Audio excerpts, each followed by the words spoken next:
ধর্ষকের বিচারের দাবিতে মানববন্ধন করেছেন তার সহপাঠী সহ এলাকাবাসী। গত কয়েকদিন আগে বরিশাল সরকারি প্রাথমিক বিদ্যালয়ের পঞ্চম শ্রেণীর ছাত্রীকে ধর্ষণের অভিযোগ উঠেছে বরিশাল দ্বিমুখী উচ্চ বিদ্যালয়ের ছাত্র রিফাতের বিরুদ্ধে। আসামি রিফাত বিত্তশালী হয় আজও প্রকাশ্য ঘুরে বেড়াচ্ছে। এমন ঘটনায় মেনে নিতে না পেরে তার সহপাঠী সহ উক্ত ইউনিয়নের কয়েকটি স্কুলের কোমলমতি শিক্ষার্থীরা মানববন্ধন করেছেন।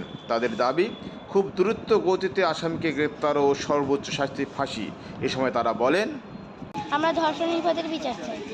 ওয়ালাইকুম, আমার নাম মোসাম্মদ মহসিনা প্রধান জিস্তা। আমি বরিশাল সরকারি প্রাথমিক বিদ্যালয়ে পড়ি। আমার বান্ধবী নদীকে ধর্ষণ করেছে। ধর্ষকের বিচার চাই, আমার ফাঁসি চাই, দ্রুত গ্রেপ্তার চাই আমরা।